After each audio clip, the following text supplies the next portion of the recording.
Bismillahirrahmanirrahim. Assalamualaikum warahmatullahi wabarakatuh. Alhamdulillahirabbil alamin wassalatu wassalamu ala asyrafil mursalin Sayyidina Muhammad wa ala alihi wa ashabi ajma'in. Allahumma lakal hamdu syukra wa lakal mannu fadla wa anta rabbuna haqqa wa nahnu abiduka riqqa. Ya muyassira kulli asir yassir alaina kulli asir wa kullu dhalika ilaika yasir. Rabbi shrah li sadri wa yassir li amri wa hlul 'uqdatam min lisani yafqahu qawli. Subhanaka la ilma lana illa ma 'allamtana innaka antal alimul hakim. Wa ba'du. Yang kita hormati segenap para masyayikh, para guru Majelis Keluarga Besar Pondok Pesantren Raudhatul Jannah Taposan, wa khassu bidzikri Sayyidul Akhil Kabir Kiai Haji Abdul Wadud, wa khassu bidzikri Sayyidul Am Kiai Haji Ali Said, Sayyidul Akh Kiai Haji Ali Muzayyadi, Kiai Haji Fawaid. Umat Rasulullah itu harus memiliki 3 karakter utama. Ada 3 tingkatan karakter umat Rasul yang harus terefleksi dalam kehidupan sehari-hari sebagai bagian dari kecintaan kita kepada Rasulullah SAW. Karakter pertama dan yang paling rendah setidaknya kalau kita mengakui sebagai umat Rasulullah adalah al-kaffu anil adza, menjaga diri, perilaku dan ucapan dari mengusik dan menyakiti orang lain. Itu karakter Rasulullah yang dicontohkan dalam kehidupan sehari-hari, diajarkan dan diperintahkan kepada umatnya, sebagaimana Rasulullah mengatakan dalam sabdanya, al-muslimu man salimal muslimuna min lisanihi wa yadihi. Seorang Islam itu adalah, kata Rasul, umatku adalah orang yang ketika orang lain merasa aman dengan kehadirannya.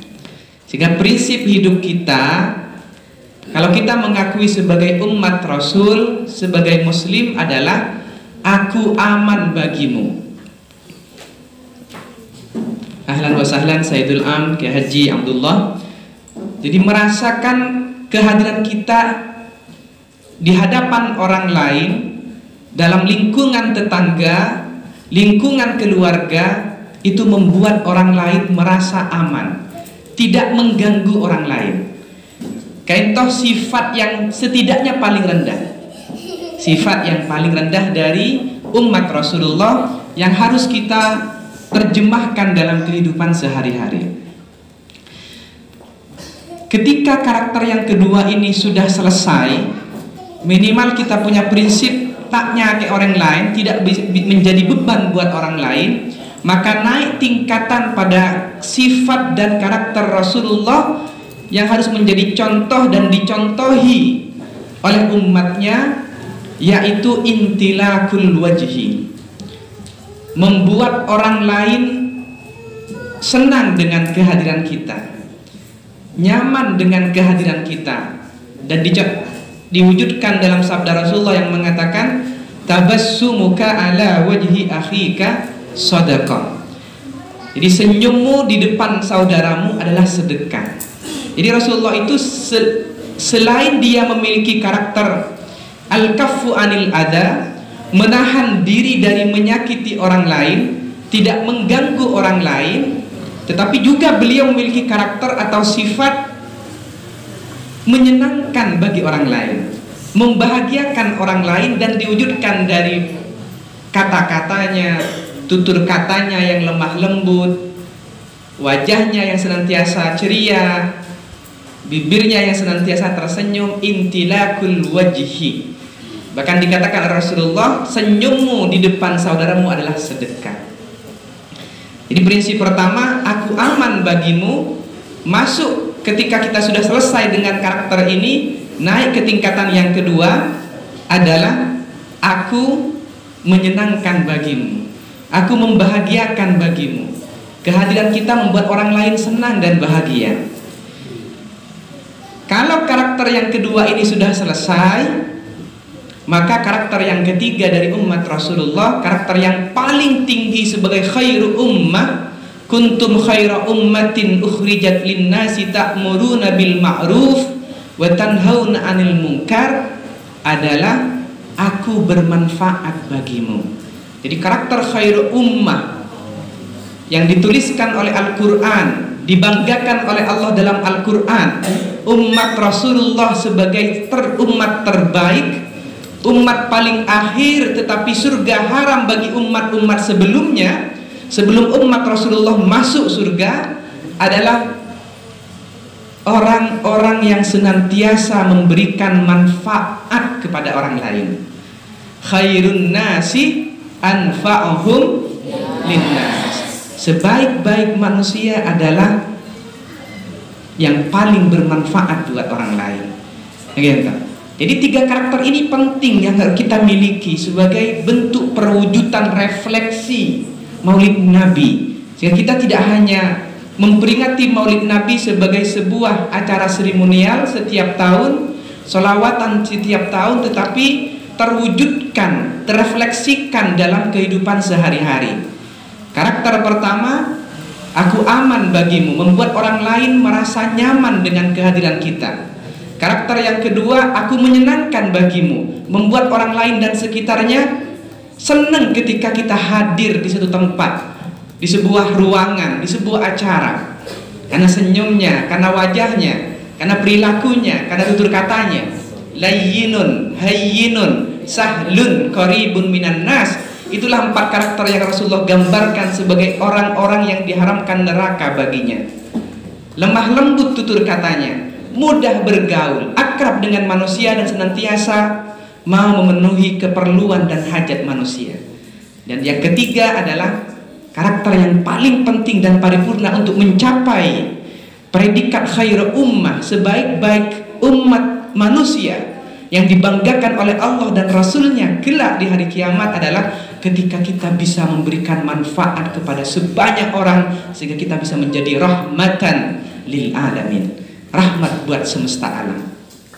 Maka kalau kita bisa memberikan, kita ingin menjadi orang yang bermanfaat, adik-adik sekalian, maka harus ada yang bisa kita gunakan untuk bisa memberikan manfaat, baik manfaat jangka pendek, jangka panjang, dan yang penting manfaat yang terus-menerus pahalanya mengalir sampai kita bawa mati.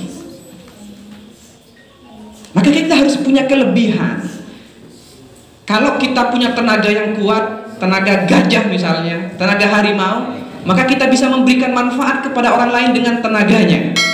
Ada pembangunan masjid, pembangunan madrasah, pondok pesantren, bantu dengan tenaganya, ngangkok semen, ngangkok beton, ngangkok tanah, ini adalah manfaat. Tapi kalau nggak punya tenaga, ini kayaknya kurus-kurus, ini kurang makan semuanya, nggak bisa itu manfaat dengan tenaga gitu. Maka bisa manfaat dengan yang lain. Shadaqatun jariyah, manfaat dengan harta, pasoki, pak lako, pak kuat, sehingga sampean bisa kaya. Maka dengan kekayaannya Anda bantu pembangunan agamanya Allah, pembangunan masjid, pembangunan pondok pesantren, kaya. Sehingga dengan kekayaannya kita bisa bermanfaat buat orang lain. Kita bisa mati kapan saja, tapi sedekahnya jariyah, mengalir sampai hari kiamat. Tapi kalau kita nggak bisa bermanfaat dengan hartanya, kalau tak pati soki, tak bisa soki, alakus yang malam tak ilmu soki, maka kita bisa bermanfaat dengan apa? Dengan waladin solihin, abini, apa banyak kebayana. Anda ki atau aki sampean, jadi manfaat nih ya, manfaat dengan buat anak sebanyak-banyaknya. Makanya lek wafi ini kepala nyale pagulan nih kan. Jangan kurang miskol tadi. Sampai saya punya keponakan, anaknya lek wafi itu bingung, ini yang satu yang mana ini gitu. Karena mirip-mirip semuanya, namanya mirip-mirip. Ada zatna, zibna, zudna, udah punya miripnya. Dan kok ada boleh sebenarnya nyama, sebenarnya nyama pan matah, ya kan. nyale bulan ya gampang kan. Hanya Bogor. Zidna apa lagi? Zaina Zumla. Nanti mana gampang Zazizuzat. Tanda kalah kakak kan. Kakak kan kiki pendenan ada di keempat. Najhana ora nabahan nabil. Nanti mun lebih bingung saya panggil tuh situ datang kapir. Karena di anak pokoknya nyamai pada kapi malah kempang panggil buat akhir kapi lo pada dan ini kalau ingin bermanfaat, nggak bisa dengan harta, nggak bisa dengan tenaga. Nikah dengan perempuan yang soleha, nah itu yang di belakang insya Allah soleha semua, hafal Quran semuanya, hafal zubat semuanya. Amin toh yang tak hafal, gaya nah. Maka manfaat buat anak yang banyak. Mondokkan ke pondok pesantren Taposan, nanti dia jadi orang pinter, lalu kemudian dengan ilmunya ilmun yuntafa'u bi waladin sholihin yad'ulahu. Dengan anak yang soleh bisa mendoakan sehingga kita bisa mati kapan saja. Tapi karena sudah investasi di anak, nggak bisa investasi di dunia, di harta, di tenaga, investasi dengan anak. Jadi kita mati, anaknya yang mendoakan. Ya Allah, tangan mak saya mater pareng kemper kuburna. Mun anda anak tak bisa, tenaganya juga nggak kuat, uangnya juga nggak banyak, nggak bisa dibantukan, maka yang terakhir ini yang paling penting, ilmun yuntafa'u bihi. Jadilah sampean orang-orang yang pinter, yang rajin belajar dari sekarang. Jadi sampean ajar nih kebeni cuma karena supaya nanti bisa jadi doktor, profesor, S1, S2, S3, S-Cendul, ada remah. Bukan, tapi yang paling penting itu adalah menjadi khairun nas, sebaik-baik manusia yang terwujud dalam anfa'uhum linnas, yang paling bermanfaat kepada manusia. Selalu abad lah korus, tak ning arep lah kona, surah ke anak tak kuat, telur manggen nih ada sepetarangan, pese tak andi aotan merolo, ilmu tak pinter di rumah. Ini minimal sampean harus pintar. Kalau sampean pintar, ini kayak pisau tuh. Kayak pisau. Kalau pisau itu tajam, sampean letakkan di bawah bantal, letakkan di bawah dapur, di bawah meja, dicari orang. Dicari orang, dipakai minimal untuk mengupas mangga, mengupas buah-buahan. Tapi kalau sampean nggak pintar, nggak punya ilmu, faqidu syai'i la yu'ti, orang yang nggak punya sesuatu nggak bisa memberikan apa-apa. Maka sama dengan pisau tumpul. Ditawarkan kemana-mana nggak ada yang laku, tak maju. Tapi kalau kita pintar, ada ilmu, kita lari-lari pun dikejar gitu. Ini saya bukan mau bangga-banggaan ini tahadzuts bin ni'mah. Biar motivasi buat sampean supaya rajin belajar. Dulu saya belajar di sini di Taposan. Guru ngaji saya belajar alif ba ta ke kakak Kiai Haji Abdul Wadud. Beliau yang mengajarkan saya alif ba ta. Saya nggak bisa seperti ini kalau nggak belajar alif ba ta dari beliau. Kak Yadi ketika beliau pulang mondok dari Bata-Bata, saya belajar ke beliau. Kemudian saya pindah ke pesantren, pindah ke kampus. Akhirnya sekarang ya barokahnya guru-guru di Penyepen, di Taposan, di Sidogiri gitu. Ini alhamdulillah dimintai manfaat. Ya, dikejar untuk memberikan manfaat kepada orang lain. Hari ini saja saya harus pindah 3 negara. Percaya sampai pindah 3 negara. Dari sini jam 9 saya harus ngisi di Penyepen tentang wakaf sampai pukul 12. Jam 1 saya harus pindah ke Brunei Darussalam sampai jam 3, 2 jam. Jam 3 sampai jam 5 saya pindah ke Malaysia. Ya pindah benih pas terbang dan ini juga kebayang tidur masih ngaber ya. Pakai balkis ya, pakai daring gitu ya, online. Jadi 2 offline, 2-nya online. Gimana orang Brunei bisa kenal kita gitu? Gimana orang Malaysia kenal kita? Bahkan saya ini, reng matur sampai orang tak parta di reng tisen ya kan? Ada kawan yang mau datang ke rumah saya di Bangkalan. Padahal gula reng itu saja Taposan cek di sana, abisnya reng Bangkalan di sekian. Lu pada di sana. Jadi orang nih kan mikir pun dokter deh kan orang kota Tapi bertamoi dari baru entar ke Compo, entar ke Bangkalan, entar kata ke Mekasan, gula beri Bangkalan. Mangkat dari baru pagi sareng keluarga nah, lebar sepolo. Mari lebar sepolo, lebar Rospeja dari Romano gula. Lebar tidak apa dari Rospeja sampai ke Bangkalan kota. Depak ke Bangkalan kota nelfon ke gula. Ustaz ini macam bon sampean, ikat mana kabupaten? Ikat mana pendopo? Pora ikat kan pinggir pendopo. Ikat cabi gula sampean ikat lampes pak yang gula. Gua ni kayak Rospeja nung nak nung. Insya Allah nak tap mobil sampean deh kan. Di gula pun jangan dokter nih suku pinggir Roman Bupati ya. Tak salah. Padahal mereka bedi. Akhir aboli karos beja, depak tengah jalan mobil mogok. Nyambi mobil timur produk Tommy Soeharto tahun setengah belum mogok.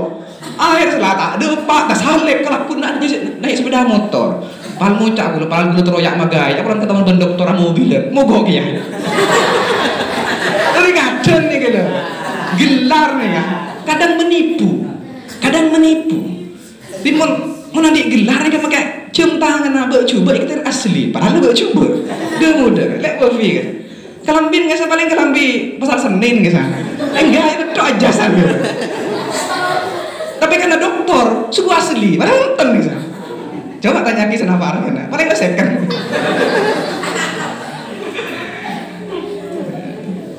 Maka minimal bermanfaat buat orang lain.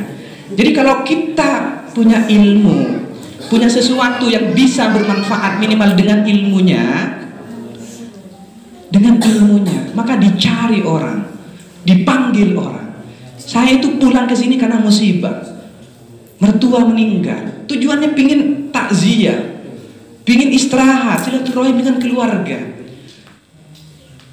Tapi karena kita barokah guru, kita juga belajar dengan baik, dengan rajin, konsisten, istiqomah, maka tetap dicari, tetap diminta ngisi ke sana ke sini. Hampir tiap hari ngisi seminar, baik yang offline dengan online. Masih banyak jadwal-jadwal yang harus saya atur gitu. Sampai saya balik ke Malaysia gitu. Sampai apakah bisa? Bisa. Gak ada yang gak bisa. Tapi sampai harus rajin dari sekarang. Jadi jangan kemudian melihat Wafi, Dr. Abdul Wafi sekarang atau saya sekarang. Tapi lihatlah 20 tahun yang lalu ketika SMP seperti sampean. Belajarnya seperti sampean. Tanya ke guru-guru sampean juga, Kak Muzayyadi, Kak Abdul Wadud, Paman Ali Said. Gimana belajarnya gitu? Gimana di Wafi ketekunannya? Belajar. Benih kayak nih besar, pada banyak napasan. Aku lihat nih. Jadi satu harus ada namanya dalam pencaan rank Belgian ya, rank Belgia. Belgia di Belgia, apa ya? Itu kan di Belgia. Pencaan rank Belgian kan ada determination. Jadi kalau kita ingin sukses dalam ilmu, dalam belajar harus ada determination. Bahasa Arabnya itu ada hirsun, wastibarun. Harus ada semangat yang konsisten. Bening anak teman cok. Mungkin kan saya kan jenis kan santri nih, ibri motivasi agak nih kan, pas agak tak tidur saat semalam, aja udah melolo, oleh 2 hari lemas boleh. Ini kegaya agak dengan sampean nih. Semangat itu harus dari diri kita. Saya mau jadi apa? Jadi harus ada semangat. Man jadda wajada, man zar'a hasoda. Barang siapa yang sungguh-sungguh dia akan dapat apa yang dia capai. Barang siapa yang menanam dia akan memanen apa yang dia tanam. Itu prinsip, itu sunnatullah. Determination. Yang kedua harus ada doa. Harus ada doa orang tua, doa guru dan doa kita. Benih pasti bagi lagi ke pikiran tuan nak. Kok cukup sampean tedung melolo. Mek tedung melolo kayak. Coba tuan terakhir kayak bagi lagi ke sepoi kok. Ya enggak, doa dari kita juga. Mau jadi apa? Yang ketiga harus ada punya mimpi. Sampean harus punya mimpi, harus punya target. Harus punya keinginan, cita-cita. Alik himmataka fi tharaya walau kana rijluka fi thura. Betul ya? Gantungkan cita-citamu di atas langit sampai bintang kejora, bintang tharaya walaupun kaki kita menginjak bumi. Dulu kula nih tak pernah punya cita-cita kuliah, apalagi sampai S dung nih. Kenapa? Kenapa? Karena kondisi orang tua, kondisi lingkungan, kondisi ekonomi. Jadi sampai nggak berani bermimpi. Makanya gula ijazah dan sabareng pun. Sampai meniku ijazah gula. Ini kata apa adanya mana? Dari wafi itu bingung. Dia orang punya sampean dengan SD SMP nyaman Muhammad Ali Hisham Al Mahbubi. Ting SMP punya pen pun absen heboh. Itu kok coba jalan-jalan jengkel lu nyaman. Pada ban lanjut ke Jabal Uhud. Akhir tak pede gula. Kan nyaman kita tak pede. Padahal ikuri almarhum paman Abdul Baki. Dopak ke Sidogiri ini ubahnya lebih boleh dibuat TV. Mahbubi Ali dan tak mikir aja bisa aku lihat dan nah boleh tak mikir apa calon DPR bupati tak bisa gue berlek wafi ini nyaman tak ada siapa ada orang. Mahbubi Ali ijazah SMA. Ternyata pas suruh aku lihat kata sekian di Sidogiri. Duh, mana orang sih dimpar ini SD apa SMP apa SMA apa Ali Sidogiri. Akhirnya terpaksa naruh Ali Sidogiri. Dan sampai hari ini gue nih kan gak punya ijazah SMA. Jadi kalau ada ceritanya orang bisa S1, S2, S3, tak ada ijazah SMA nih ke gue. Nggak bisa. Ini tak bisa bro, karena bisa tahusan. Ketimun gula bayi tak ada ijazah SMA, bisa selesai S3, masa sampean SMP SMA kantor ditandatangani oleh kepala sekolah kayak Haji Ali Muzajadi tak bisa jadi profesor. Terus nodus. Ongguan nih, ketodus gula. Todus, tak ada ijazah SMA bisa S3, sampean ada ijazah SMA minimal profesor. Benih yang digelar doktor profesornya, tapi manfaatnya minimal kalau punya gelar artinya dia belajar. Minimal kalau dia belajar artinya dia punya ilmu. Minimal kalau dia punya ilmu dia bisa bermanfaat buat orang lain. Nikah maksudnya benih gagah-gagahan tesongguan ya. Benih lebur yang uncang teke ngisi 4 kali sehari kan. Ongkuan teke bincang teke ambien ongkuan jujur ya. Lesok tapi mulai dari ibadah. Tak percaya sama ya. Ini gaya agak nih keajasan saya takut ini obat ambien. Malah onding sampean. Gaya itu agak nikah dibuka dalam kesambian. Enggak, ini ada banyak pentek muka aku luat megawat deki. Malah ada sampean malah onding. Benih kan keleburan orang lebur keborok ke timur ngisi seminar sini capek. Tapi mau niat apa untuk agama Allah manfaat ada ke manusia. Khairun nas anfa'um linnas. Teruinya kok umat Rasulullah kalau paling makin sakit. Satu, semangat yang kuat. Yang kedua, doa orang tua, guru dan diri sendiri. Yang ketiga, harus ada mimpi. Nah ini yang terakhir ya. Saya harus cepat bergerak ini. Mungkin apa? Lebar boleh kan? Offset kan? Gak apa-apa. 5 menit lagi. Saya mau cerita terakhir ini. Ini cerita tidak pernah saya ceritakan bahkan kepada orang tua saya. Bahkan Lek Wofi nggak tahu ini. Saya ceritakan rahasia kekuatan mimpi dan cita-cita. Tahun 2008 saya menjadi panitia ketika saya kuliah di Bogor, menjadi panitia pertemuan ulama Nusantara Asia Tenggara. Di situ ulama-ulama Nusantara berkumpul, bermuzakar, berdiskusi, berbahsul masail dari Malaysia, Brunei, Singapura, Thailand, Vietnam, Filipina, Indonesia berkumpul di Hotel Mercury di Ancol tahun 2008. Gula jadi panitia mewakili kampus. Ketika Gula sampai ke sana, saya lihat siapa ini pelaksananya, penyelenggaranya. Hanya saya lihat penyelenggaranya dari posternya, poster ketika itu International Syariah Research Academy for Islamic Finance, lembaga penelitian syariah internasional untuk keuangan syariah ya secara internasional yang didirikan oleh Bank Sentral Malaysia.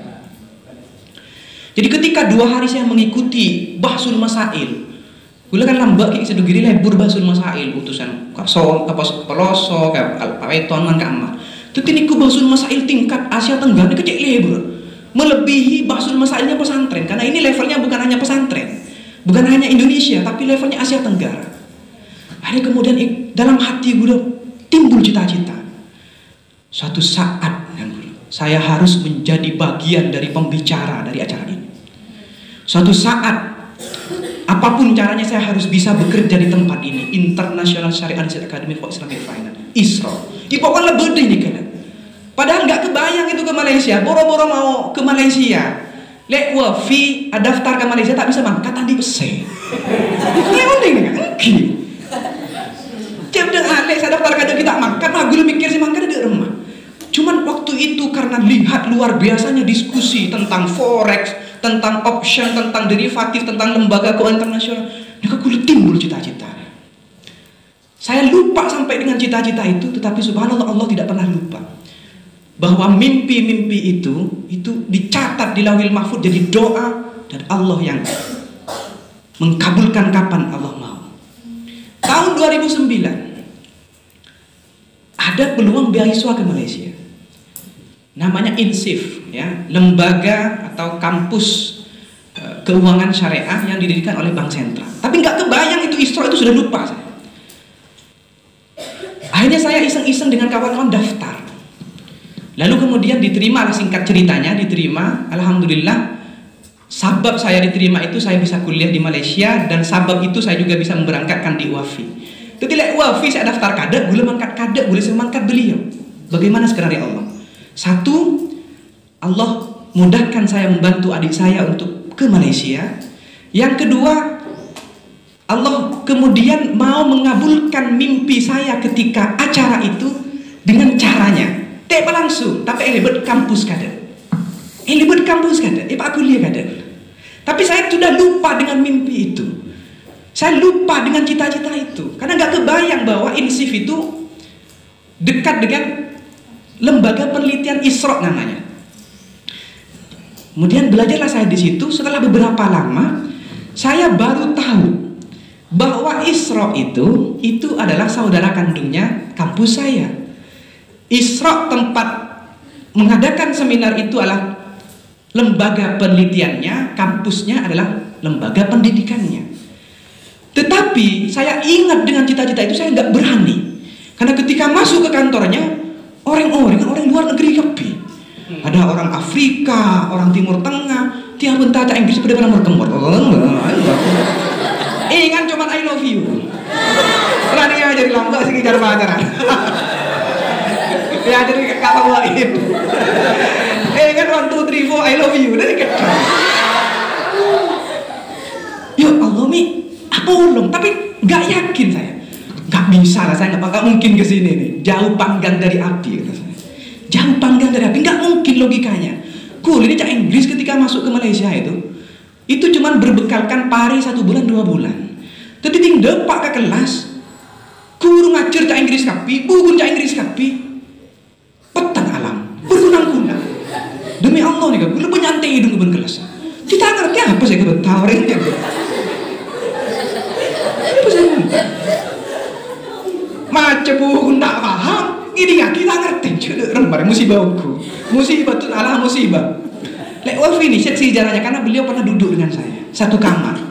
Perjuangannya dengan saya itu satu kamar, kasur nih gini, jadi mau tedung kentenan. Malam boleh kasar, aku lek Wafi saya kasar boleh beber dan ini. Ini kakak saya baik hati dan tidak sombong. Rajin menabung dan banyak ayam-ayamnya.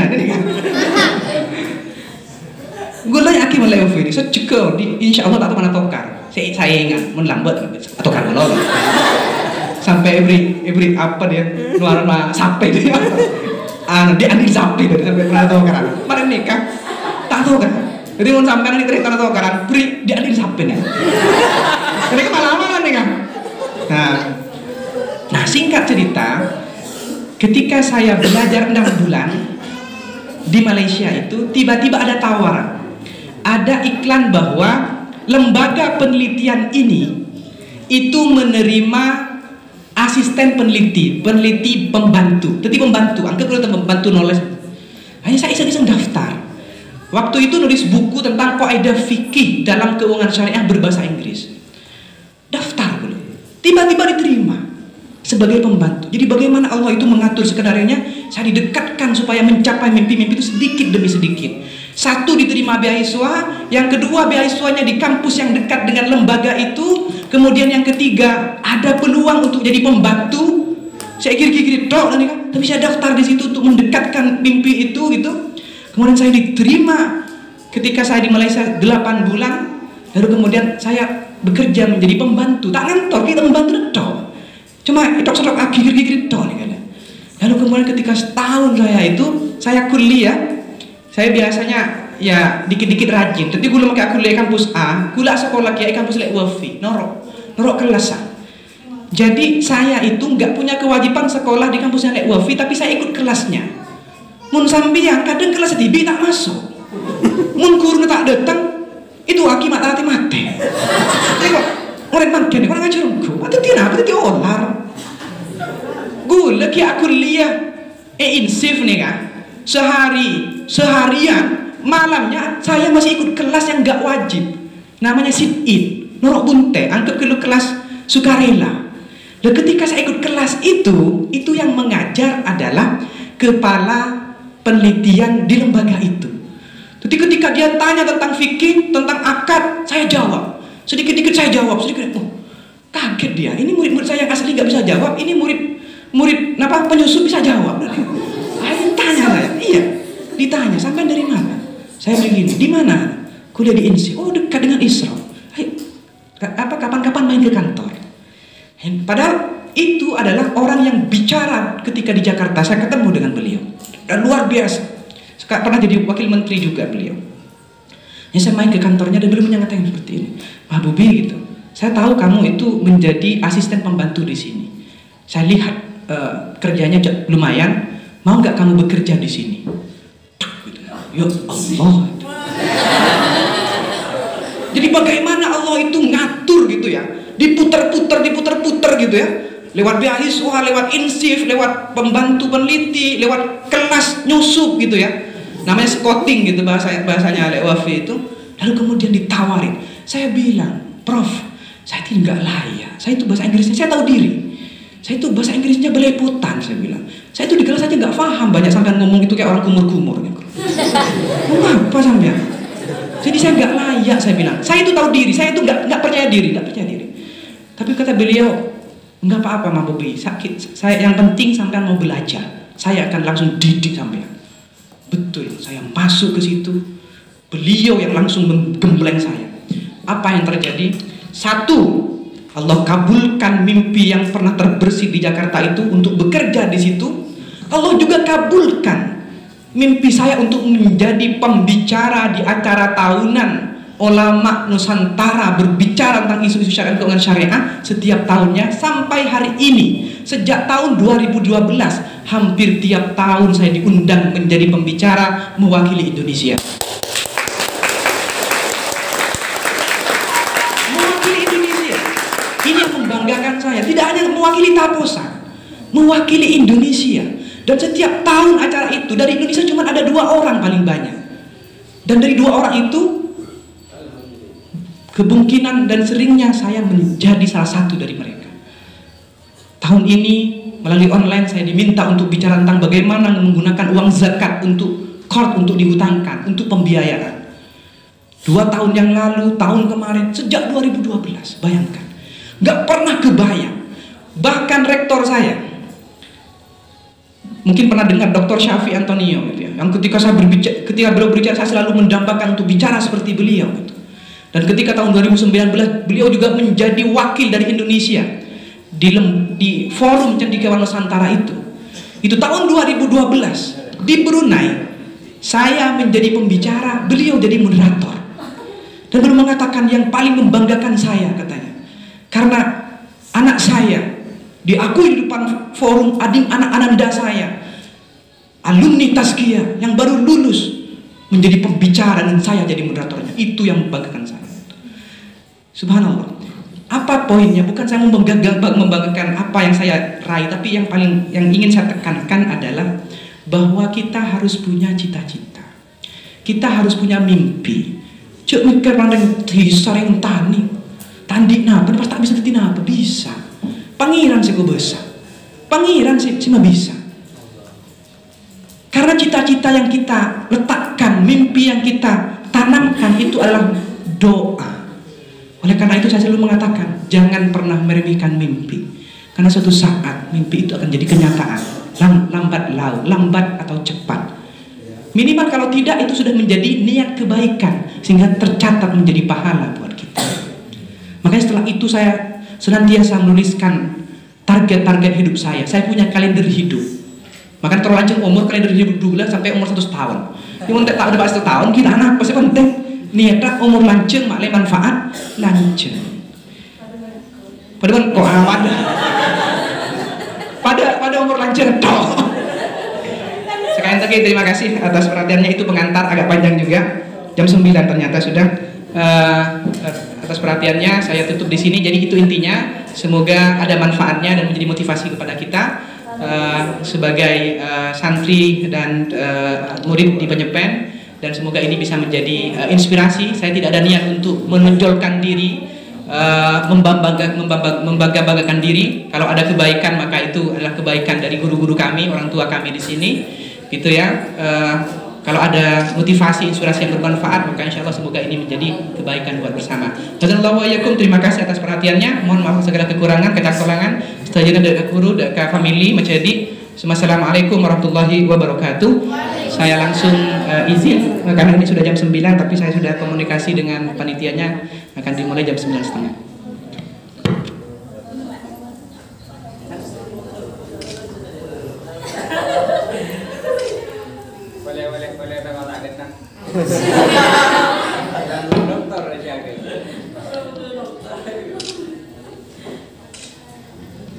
Setelah ini Adinda Dr. Abdul Wafi akan sharing dengan kalian bagaimana beliau belajar sampai pada titik ini. Tetapi ini gak fair. Mungkin ibu agak delok beda orang ah.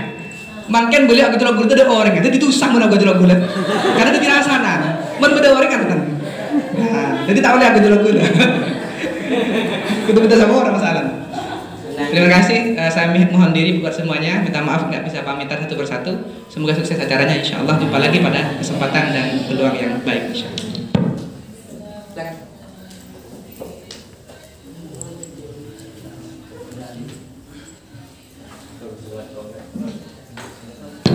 Disampaikan terima kasih. Kasih aplaus yang meriah buat beliau.